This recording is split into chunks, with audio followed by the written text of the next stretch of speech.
Hello friends, loved ones, beautiful people everywhere. It is me, Arden Lee. I wanted to talk tonight a little bit about how critical I believe repatterning is for occultists specifically. And this feels like a little bit of a spicy share for me because despite the fact that I am the creator of the Repatterning Project and I am openly an occultist, I have never wanted to conflate the two, despite how interwoven they are for me in my own path, in my own spiritual development, because I never wanted to risk precluding anyone from experiencing the Repatterning Project who perhaps does not believe in magic, does not believe in occultism.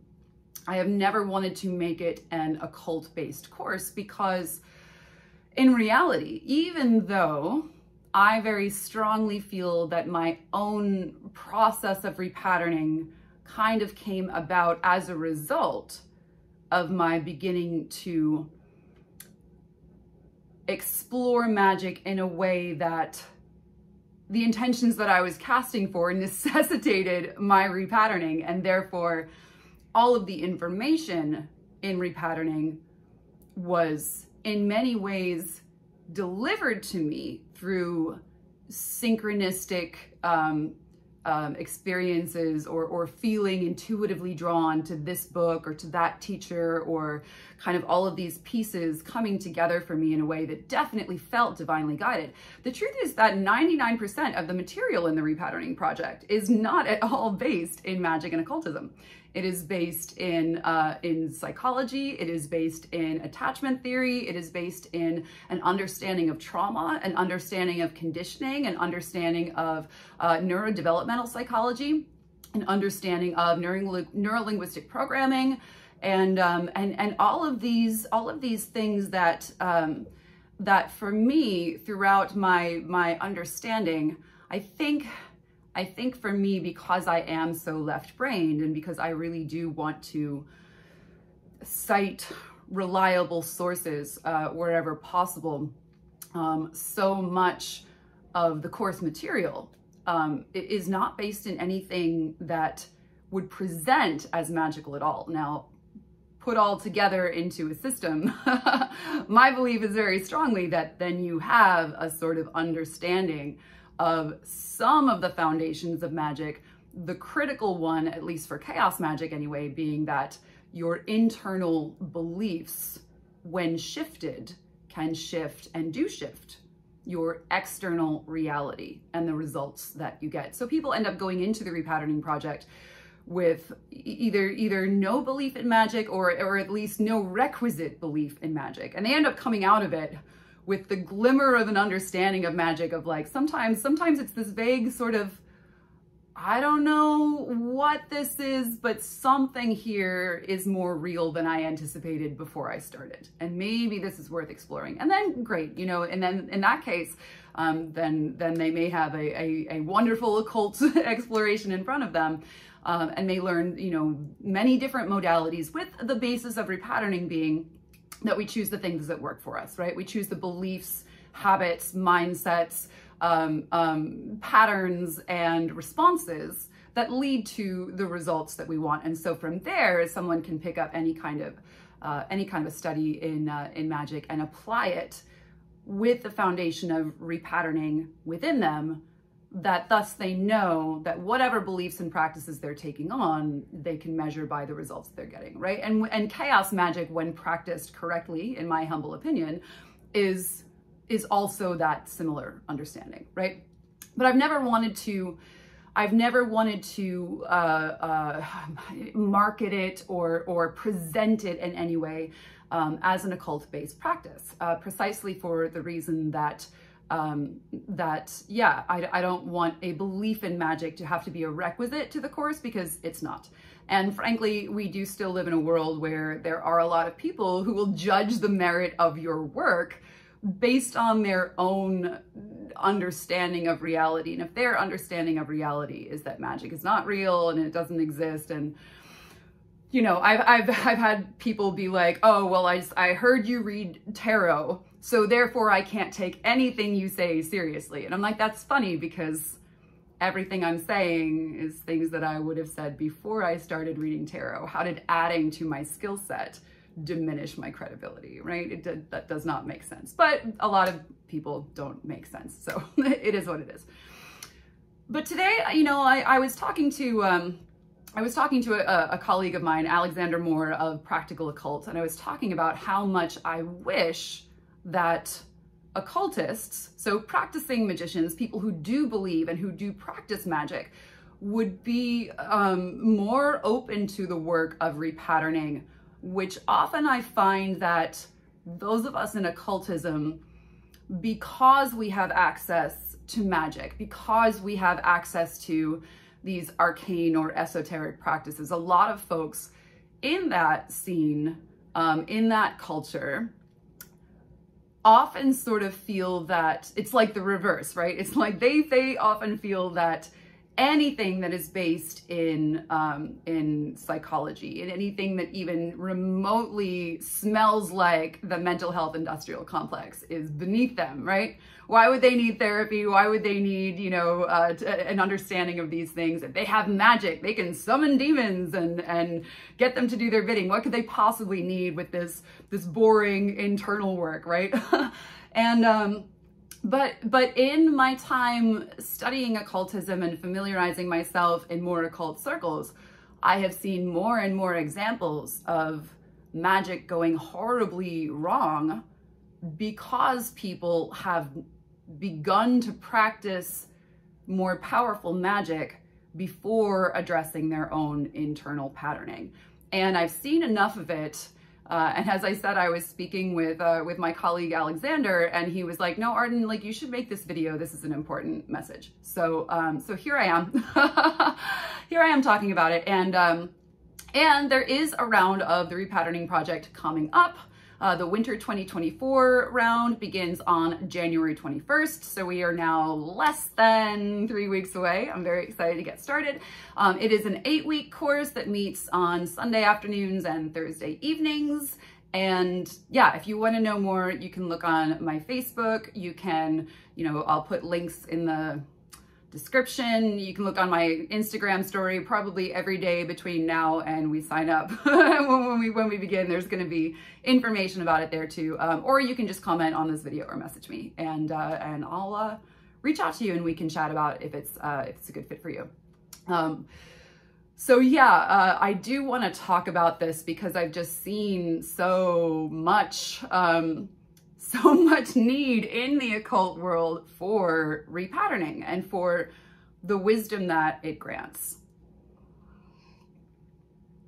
So for example, I've seen some folks who have access to just incredibly powerful magic. So if you imagine magic as a sort of manifestation fire hose, right? You were just aiming this incredibly powerful thing. What repatterning helps with is knowing where to aim.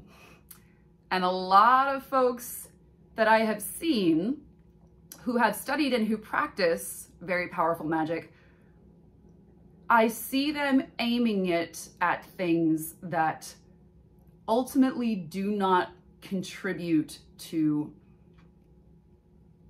creating for themselves a happier and more fulfilling life. So let's look at some examples. Let's say, for example, if repatterning is about finding the right strategy to meet the underlying need, right? Knowing ourselves and understanding that a lot of the things that we do in life are the result of conditioned beliefs that have us believe that a certain way of doing things or a certain response to things is going to, you know, is the correct response. So just as an example of repatterning, right? You might have someone who had an experience on the playground when they were a kid and, you know, they punched the school bully and then the school bully left them alone after that. And that person may have learned in that moment, right? And even not even consciously learned, but unconsciously learned, right? That person's body kept the score basically. And that person learned, oh, when I punch things, That's the solution, right? And maybe they grow up, and whenever they are in that fight or flight mode, fight, flight, freeze, fawn, faint, right? They default to violence, right? They default to, if I punch it, it goes away. Similarly, there might be people who have learned, like people pleasing is a real, like across the board, pretty common example, right? When we are growing up, we don't typically get to choose the environments that we're in, right?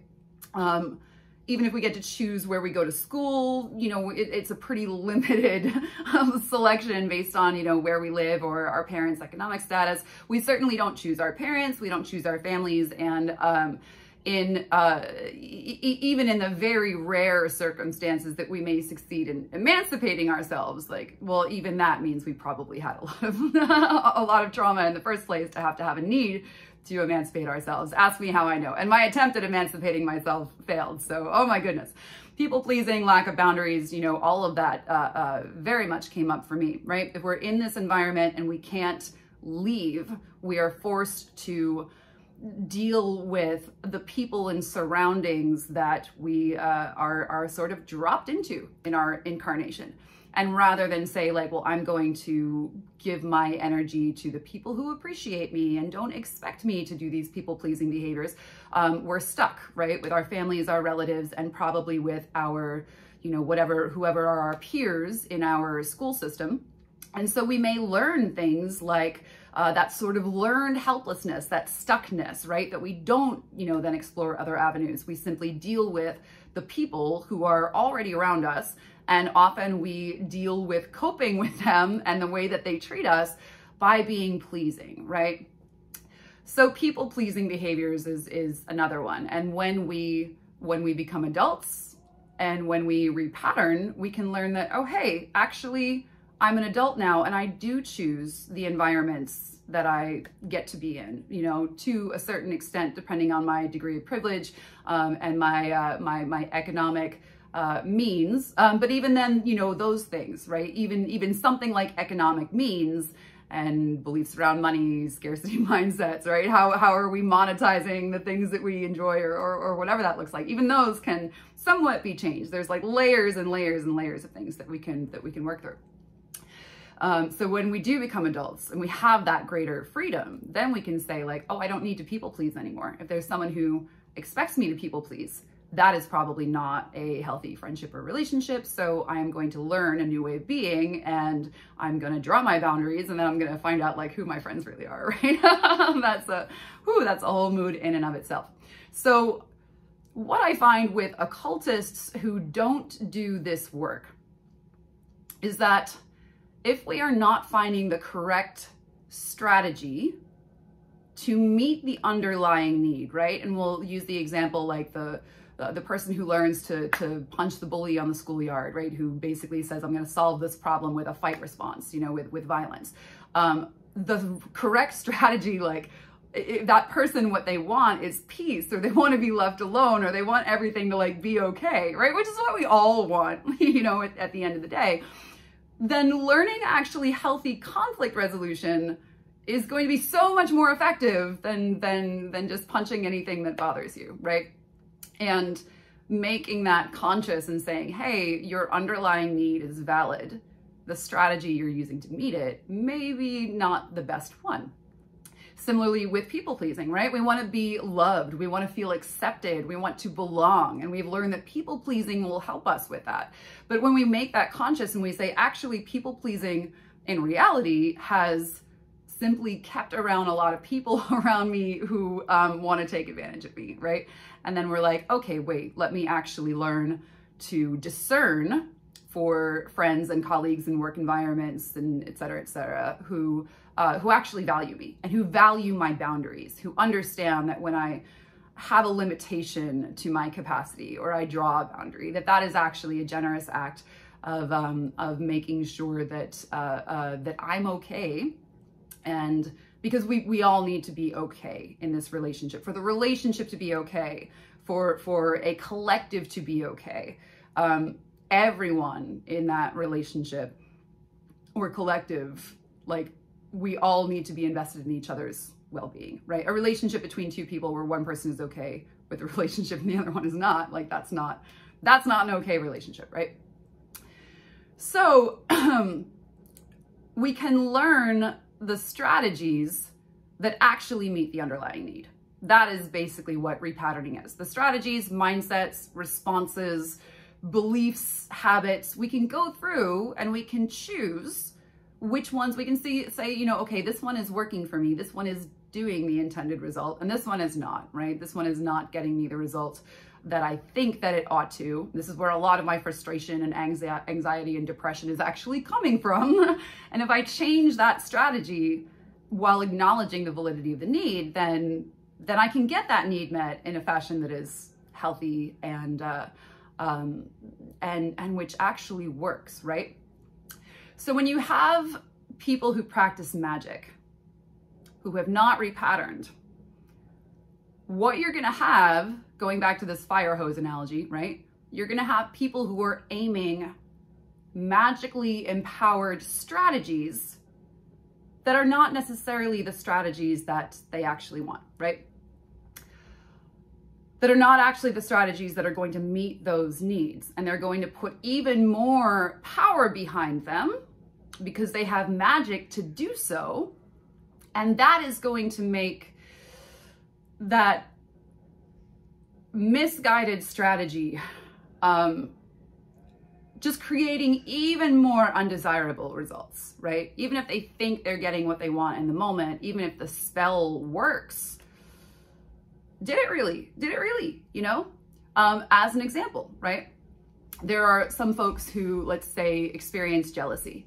They experience, they're unhappy with their own lives. And so it makes them feel better to take down another person whom they see as having something that they don't deserve or whatever. And in this example, let's say that this other person that they're hexing or whatever is really just existing and minding their own business, right? And I've had this actually happen to me, as I'm sure you can imagine, you know, where I'm just like living my life and one of my colleagues will be like, Arden, have you done a cleanse lately? Because it seems like, you know, like there's some, you know, it seems like there's some stuff that is coming off as like, you know, like kind of hex energy around you, like kind of like stuff going kind of screwy for no reason. Maybe you just want to look into that, right?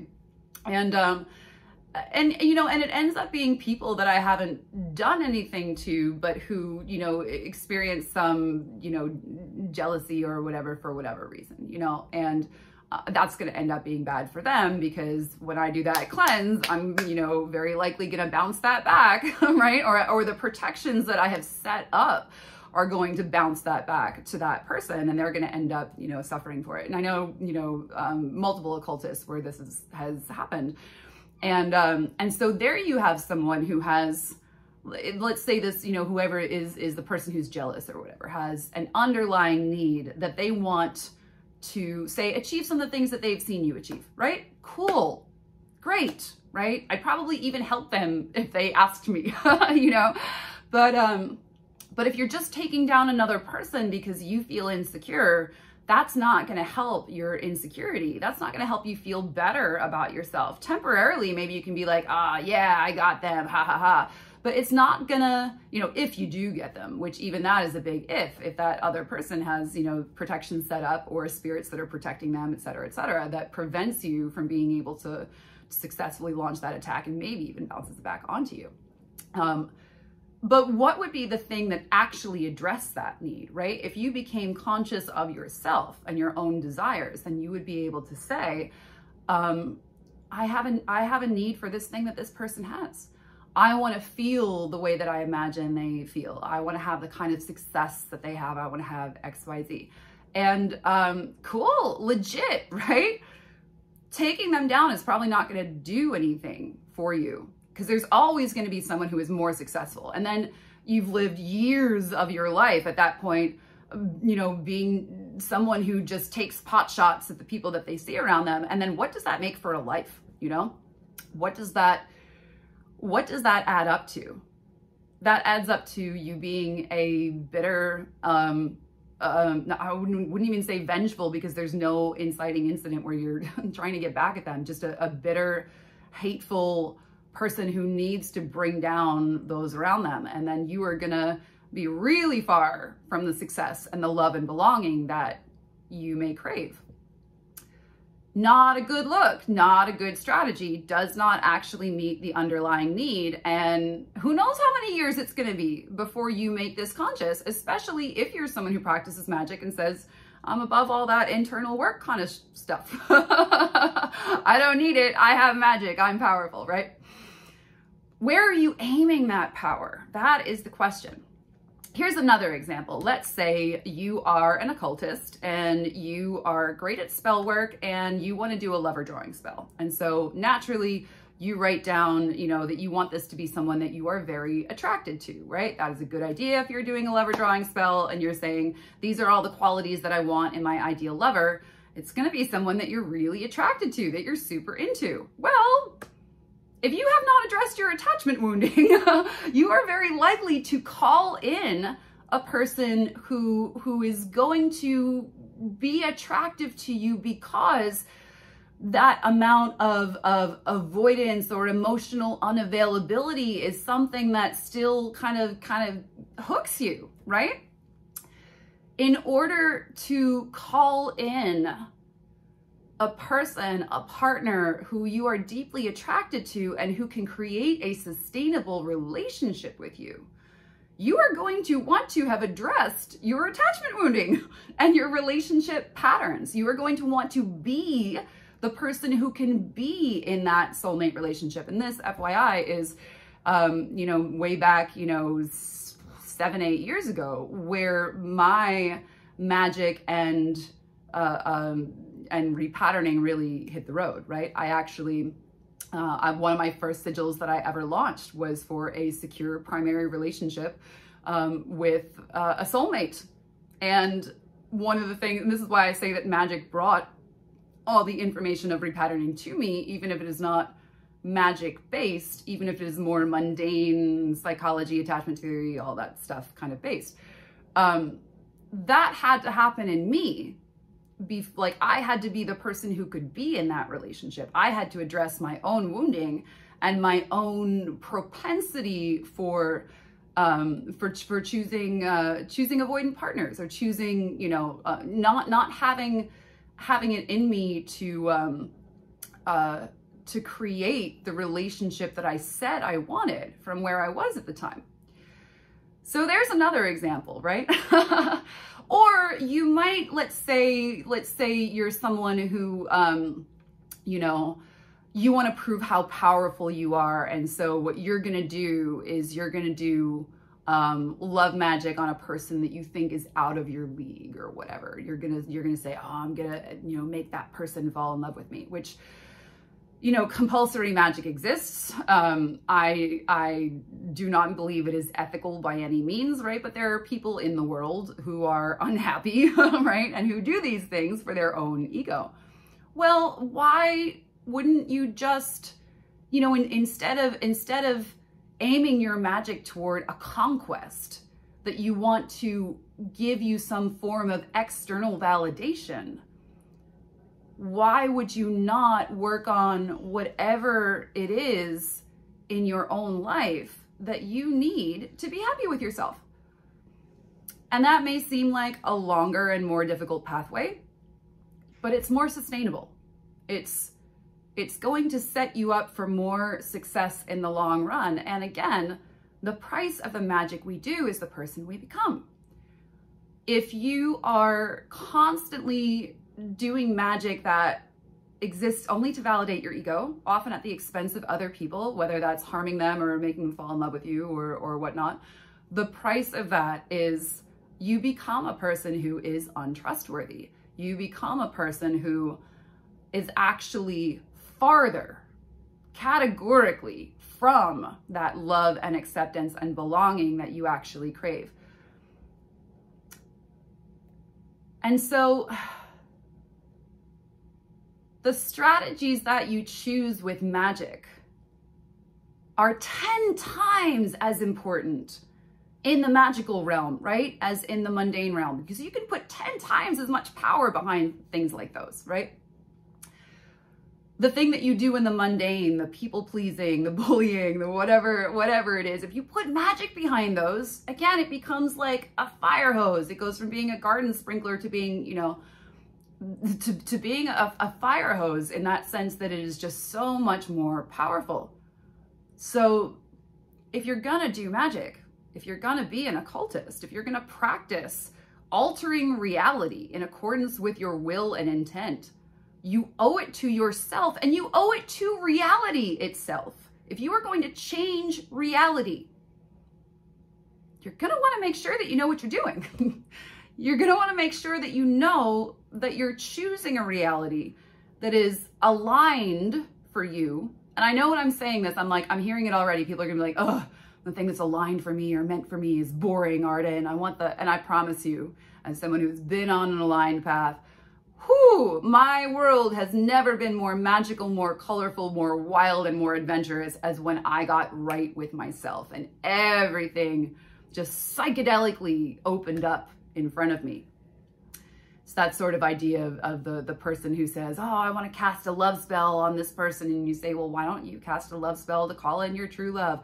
Oh, no, I don't want my true love. I want this dude, you know, and trust me, as someone who is, you know, as someone who has been down that path, wow, like the difference, if I could encourage more and more people to really feel into the thing that is right and is aligned for them, I want to do that, because wow, my experience of alignment on a path of spiritual development is so much wilder and better and more colorful than any kind of low-grade petty manipulation that I was trying to do in, you know, my very novice years with magic, where I kind of didn't really know any better.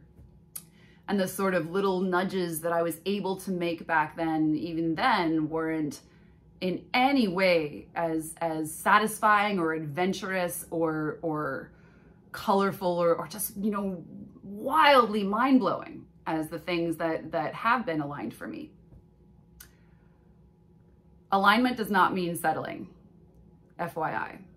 Very much not so. In fact, to truly align, you will probably have to go down a path that is antithetical to settling. If settling is just kind of being where you're at and kind of accepting the status quo, alignment is about getting yourself on the right path and, you know, really, in my experience anyway, just experiencing leaps and bounds and expansion, etc.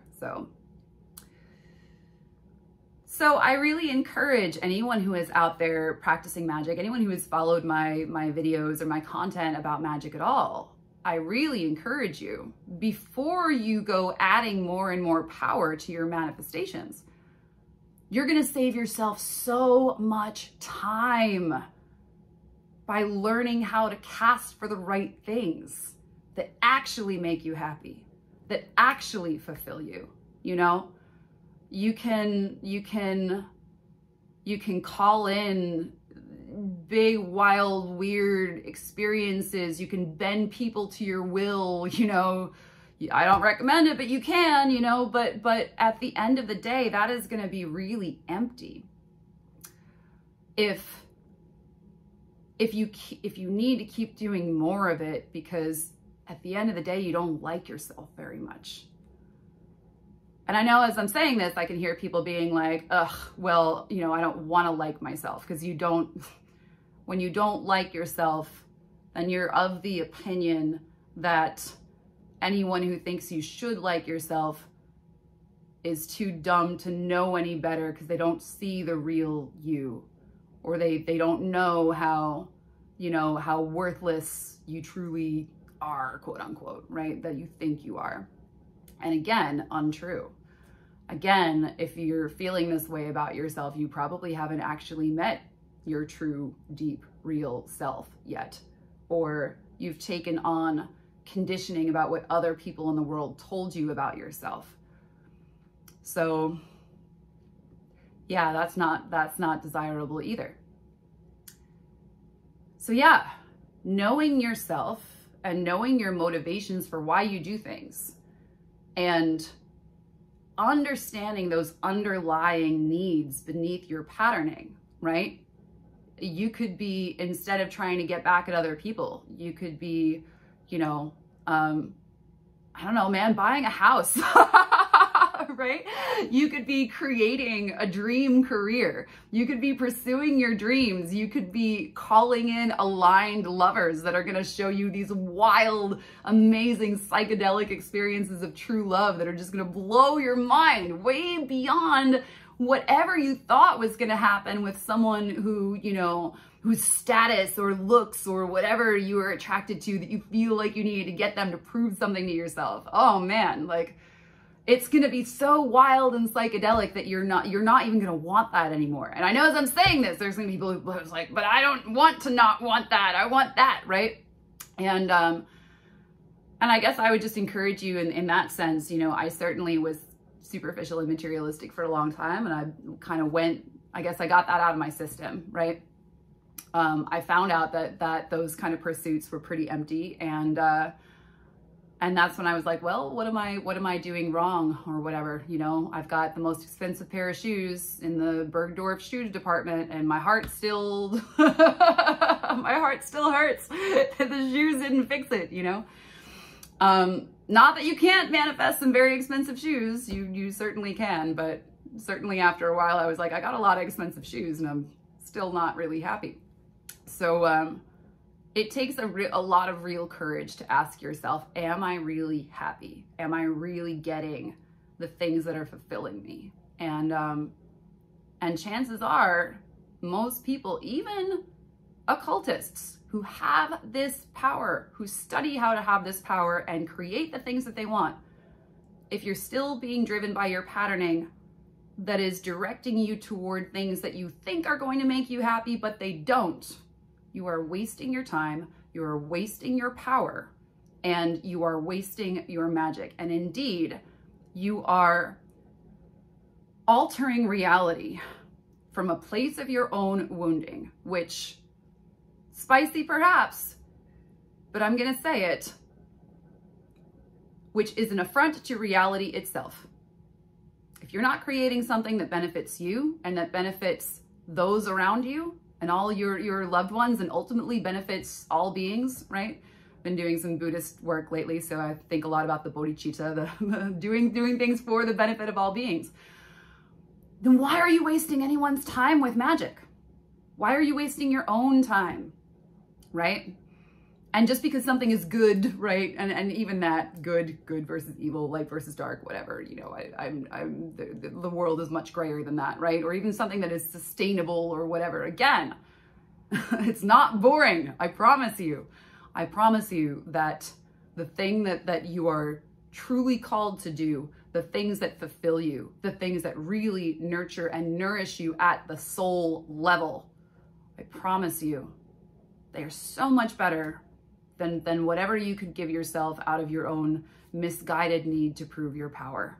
And they're more powerful too. And you will be using more of your power, and you will be a more powerful example. You will appear more powerful to everyone else around you, right? You can see leaders nowadays who are not in their own power, and even though they may have all the money and riches in the world, people laugh at them. And then you see leaders who are leading from the heart, who are inspiring their communities. And of course, those folks are always going to look and be more powerful than those who are creating out of their own, you know, misguided strategies. So yeah, repatterning is, I think it's key for everyone. I think by virtue of our being human and on this earth, we deserve to know how our mind-body system operates and functions so that we can align it with the things that we want as our own results. But if you're an occultist, this just goes tenfold. It really, truly does. If you're going to aim something incredibly powerful like magic at an outcome, you owe it to yourself to make sure that that outcome is the thing that you actually want, and not just something that you're doing out of a misguided need to feel better about yourself, or because you think that sort of status or material gain of whatever kind is going to make you feel better. I can save you a click, I promise. I can save you a lot of time with that one. So the RePatterning project, winter 2024, begins January 21st.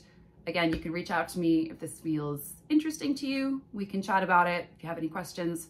But I really do encourage folks out there to do this work, whoever you are, because you owe it to yourself. You deserve to be able to pursue a life that you are genuinely in love with, and you deserve to be able to pursue that in as straight a line as possible without gathering in or manifesting things that you think you want but are actually really undesirable at the end of the day and are not actually going to make you happy. You get to be happy, actually happy. You do. That is my wish for you. Thank you guys for watching. I'll see you next time.